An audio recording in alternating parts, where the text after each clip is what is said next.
Well, guys, we made it to the very end of the year. This is the last episode of 2023. And to celebrate, I'm bringing on a special guest. And together, we're going to take our inspiration from Spotify that does a little year-end wrap-up.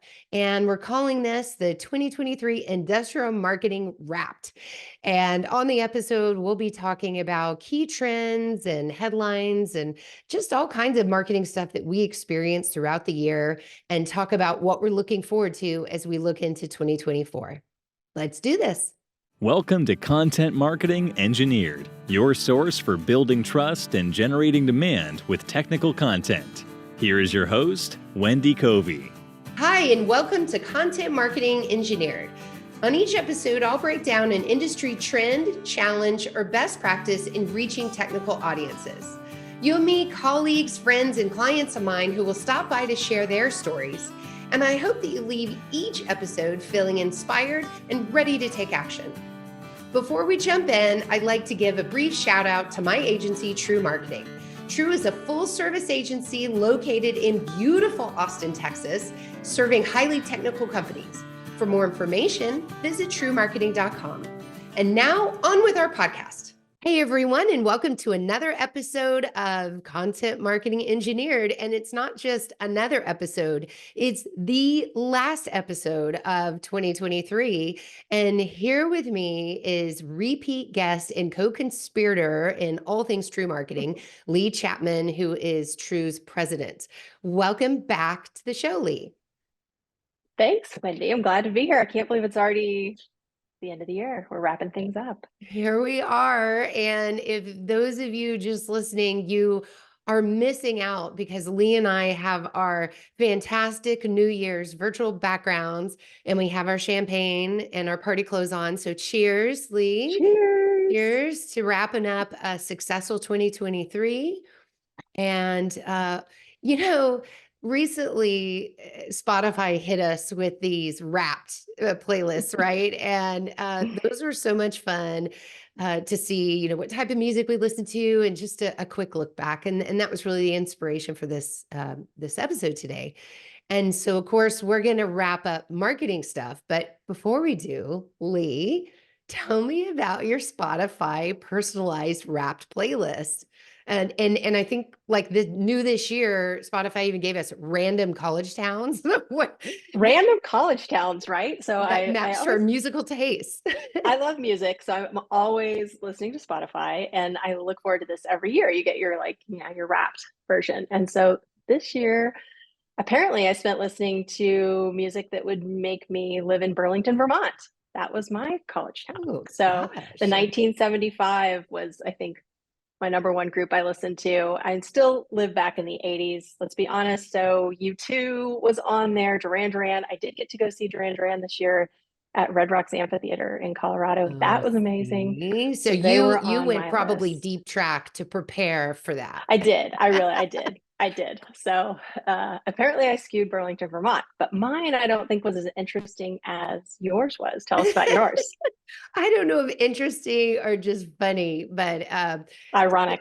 Yeah. So the backstory is I grew up in a college town. My dad was a professor at Texas A&M, which is located in College Station, Texas. And this is sort of a spoiler alert here, but my musical tastes mimic those of College Station. So I guess you could take the girl out of Aggieland, but not the Aggieland out of the girls. So that right. Mirrors a lot of not country like mainstream Nashville country, but Texas country, which has a distinctly different vibe to it, in my opinion. So more steel guitars and fiddles and that sort of thing. So I think on mine were Turnpike Troubadours and Randy Rogers and some folks like that. So it was fun. They're learning so much about us. You thought you knew, and now you know more. Oh boy, yes. Yeah, we're well documented out in the digital space. That's right. Yeah. Well, just as Spotify look back, we're going to do a look back today on just some of the trends and like what were we all talking about this past year? What new things were we trying? What were the shifting sands of things that didn't work as well? And I think this will be a helpful episode as we all set our minds forward towards 2024. So, Lee, I'll let you get started on the Gosh. first thing on our list is probably the biggest thing. What could it be? What could be number Huh. one? Oh, no. Could it be AI? I don't Oh, I know. That think seems so. like that was everywhere this year, starting at the end of December 2022. ChatGPT popped up on the scene, and then it was all you could read about through the early part of the year. And I know for TREW and a lot of other companies out there, really trying to learn everything that we could, trying to test it out, see where it was helpful, where it was weird. We found a lot of instances of those, especially the creepy fingers and hands on the imagery. But where we really found that it had some value was in brainstorming and in creating efficiencies. And I think that's where people will continue to kind of lean into it as we move forward. But I don't know about you, Wendy, but if, of all the ones that I tried out, I kind of ended up really liking Bard. But in the last couple of weeks, it's been throwing some weird things at me. So I think it's Uh-oh. just in the teenage phase where, I think they all are, really. I'm still a Claude girl, and it okay. might be because I just kind of set my sights on one, and I haven't really kicked the tires lately of the others. Mhm. But I just got a new car, and you're hit with all these questions about things like, oh, are you going to get the special extended warranty and the maintenance plan? And there's like more and more of these little plans to consider. And it was such great preparation for me to go and have a conversation with this tool and say, should I buy this or not, and why? And have the aggregated wisdom of what's out there. So I went into it Yeah. trusting those answers. I don't know if I should have or not, but it sounded legit. Yeah. So what do you think, Yeah. Lee? Is like humanity going to end in 2024 because of AI? How are you feeling about that side of Oh things? my gosh, that's like a whole other podcast. But Yeah, no, fair. I think I think we'll just continue to see a proliferation of AI tools out there. I think they're going to get more refined, hopefully some safeguards in place. And I think we'll all get better at knowing the right use cases of when to use them, when not to. Yeah, yeah, good answer. Well, AI not only did a direct disruption of, just generative and all of that, but it also has disrupted search quite a bit, right? Because these search tools are now AI driven and people are going to large language models in order to search. So I feel like that was another, I don't know, close cousin as a trend is the search disruptions. And so, we've been playing with Google SGE, which has been in experimentation mode, like beta mode. Yeah. That's going to be, I think, going mainstream early next year. We're watching more and more people originate their searches from other places too, like YouTube and GitHub and Stack Overflow. And so it's really impacting where marketers uh, optimize and also where they go to find buyers and prospects. I think there's really been this big overlap, right, between AI coming on, especially in the search realm, and Google algorithms changing, and exactly what you just said. Where are people going to Yeah. find information? And that's really led to, I know, what you and I have spent some time talking a lot about this year, and having clients also facing this challenge too, is with this disruption in search, email has been impacted, right? Like just every day you open your inbox and there's all these spammy emails because I think companies are getting sort of desperate, right? There's this desperation um, push right now to make up lost traffic either from AI search or Google algorithm changes. And I think too, I've heard a lot of people talking about, oh, well, I got to make up for that traffic. I'm going to go buy a Zoom info list. And mixed results there, right? I mean, there can be some negative ramifications for emailing folks who've never heard of you, who are very, very cold contacts.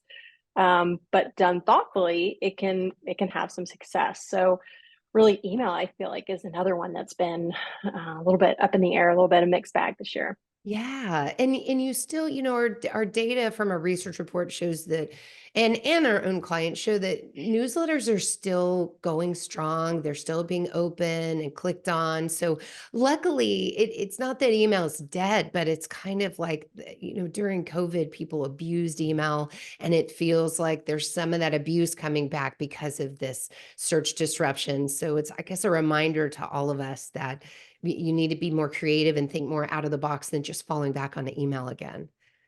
Yeah. Yes. Yeah. Yeah, a little bit of what's old is new again, right? Too. I know events still coming off of being locked in for a few years. I've heard more and more people just saying, wow, events really felt like they were back to pre-pandemic numbers this year, and people really enjoying having that community and being kind of back out in that space. So that's been interesting to see. And I think also in trying to gain back some of this lost traffic from organic search, we've seen people taking advantage of new channels or going back to old ones. So we talked about events, going back to events, but LinkedIn has really come up with some cool new things this year. The sliders are being used a ton. Hey, if Add, people don't know what a yeah, slider is, can you oh describe yeah, that real fast? sliders. So these interactive kind of graphics. So instead of just having one static image on LinkedIn, you've basically got multiple screens you can slide to the right and share a whole lot more. People have been doing some really new posting sometimes with using some interesting like divider emojis. So instead of just having one sentence, they're really going in depth into having more of this letter format LinkedIn posts. So those posts seem to be working really well for people. I don't know. What have you seen in the world of social media and events? Yeah, well, on LinkedIn, just people being authentic, people having a voice and a point of view is working really well. People commenting on other posts, but not just saying something superficial, but saying something meaningful. And that's a great way to get in front of somebody else's community, right? Is to comment on their posts. And I've even heard that putting a link into the comment line is working better than putting links on the post itself. And so we haven't, I think, necessarily tested the two, but anecdotally, I've heard some people say that. Oh, But and I'll say, the go LinkedIn ahead. newsletters. You just made me think Oh, about LinkedIn yeah. newsletters because you were talking about newsletters still being really effective on email. And Right. this year, I know on our end, and for a few clients, we started getting subscribers to a newsletter on LinkedIn and really seeing that be a completely different audience than people who are opted in to our email e-newsletter. So that's a great way Completely to reach new different audiences. audience. Lee, I Yeah. didn't realize that. Huh. Yeah, we compared our database to our people who've opted into our LinkedIn e-newsletter, and they're different. So it gives you a new opportunity to reach folks that maybe Yeah. hadn't reached before. It's And you got to have interesting. good content. But Yeah, well, definitely. I subscribe to someone's newsletter, Chris Penn, who writes a lot about generative AI. And I subscribed to his newsletter on email. And then I got an invitation to subscribe to his LinkedIn newsletter, sort of forgetting that I had subscribed to the other one. And so now I get them both. Um, but I haven't taken the time to, get rid of one or the other because I really like what he has to say. And it's a good reminder to read it. If I miss one, I get the other one. And one of the subject lines has emojis and is written kind of differently. So it almost feels like an mhm. A/B test on me. And I'm somehow putting up with it because has great, thoughts and opinions.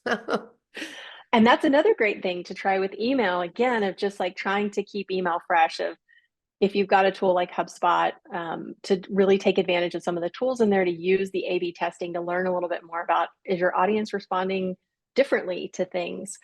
We tried out a couple of those this year too. We were trying to see, for instance, for us, like, do emojis and subject lines, how do engineers respond to emojis and subject lines?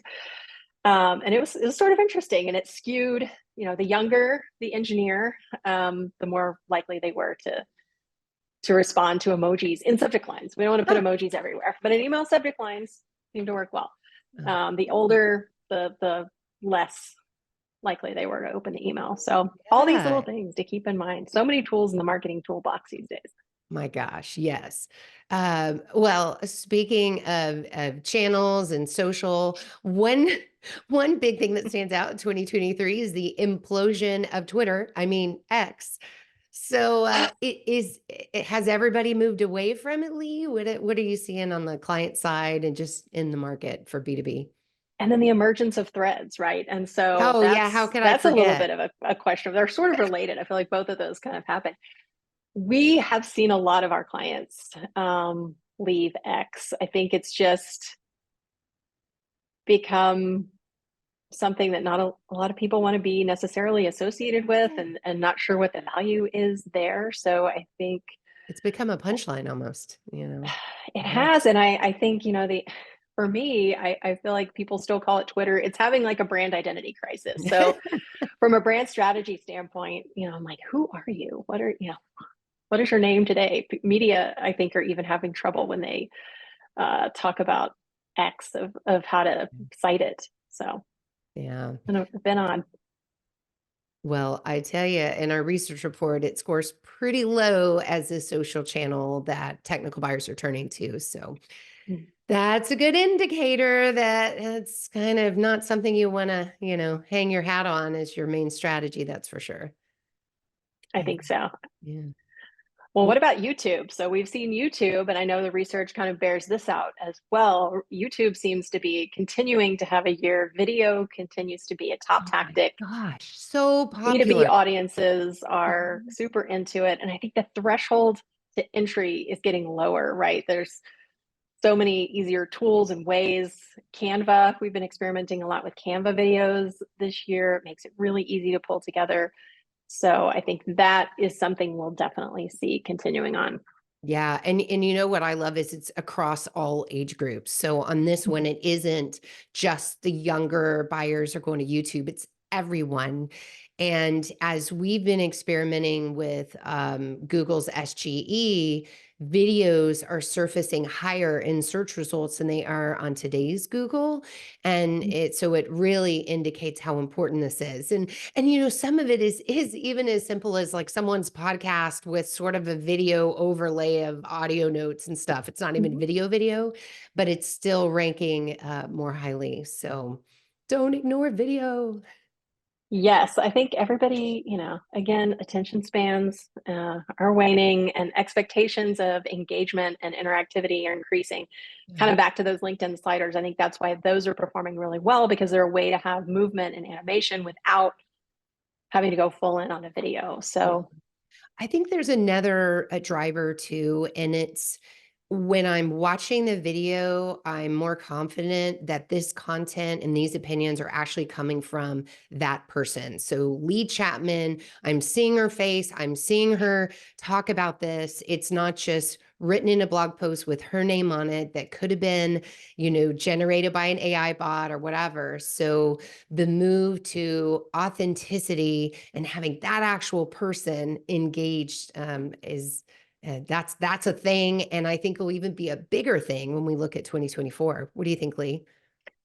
I do too. I mean, I have seen some stories out there of, more with the mainstream news media being concerned about AI being able to generate video based on pulling stuff off the web. So there is that, but I feel like in B2B world, that's not likely to happen. And so for our marketers, I think video is still very much that trusted, authentic resource. Yeah, it feels a little, I don't know. I don't worry about that either because I think about let's say the technical spokesperson on a particular topic for a company, right? And they're presenting conference presentations at industry Mhm. events, and then they're the same person on that video. Why would the company then put an avatar up? It just I mean, I'm sure it happens here and there, but yeah, I think for the most part, companies are really looking at thought leadership as a Yes. brand strategy. How can we get known for topic X with expert Y? And how can we make sure that that expert is found in as many different channels as possible so that you can build brand authority? Yes. I think that's it. I mean, we're always saying people buy from people, right? And so you have to build up this relationship. Some of that happens from being at these events and conferences in person. And we've definitely seen that make a big difference for those out there. And then, like you said, that I think thought leadership as this wrapper of trust is really a key focus item for businesses. Yeah. Well, one of the new things in 2023 was Moz came out with a brand authority index. So tell me a little bit about that, Lee. Well, I think we're still trying to learn exactly what is comprised in that brand authority score. But, Fair. having a brand metric that you can hang your hat on, I think has been sort of elusive for many years. And so this being able to go out there and measure, your brand presence across LinkedIn, web backlinks, it's just comprised of all these different touch points to kind of show you where you're strong and give you another measure other than all these other little detailed channel metrics. Yeah. So external placement, right? So industry publications and Yes. industry organization sites. I mean, it's still obviously digitally grounded because that's where it's finding you. But it's very different than domain authority, which is how well your website is performing. So I really like how what Moz has done is you imagine the XY axis, right? And on one is domain authority and the other one is brand authority. And you can measure yourself against your competitors to see how you're doing. And so we've started doing this for our clients so that we can then have an educated conversation about how well they're faring and why, one competitor might have better brand authority. It's like, okay, let's look at some of their thought leadership campaigns. What are they talking about? Why do you think they're scoring that way? Where are they found externally? And what is the opportunity to kind of retake ground there? Yeah. And it's super helpful in knowing, like you said, where some gaps are and what you might need to put at the top of your plan in order to help yourself grow in that area. Yeah, yeah. So I have a feeling 2024, we're going to be talking a lot more about this. I think so. I think you're right. Yeah. Well, we at TREW Marketing also had some celebrations. A big one was it was our 15th anniversary of Yay. us being an agency. So hey, cheers to that, Lee. Cheers to We're gonna that. bring our 15 glasses up. years. Woo. Cheers. Yeah, that's a big accomplishment, and you've been here for most of it. So thank you for that. Yeah. Well, it's such a great company. And I think, we had such a great time. We had a retreat this year. We went to Fort Lauderdale to celebrate our 15th anniversary. And so it's nice to be able to take advantages of that.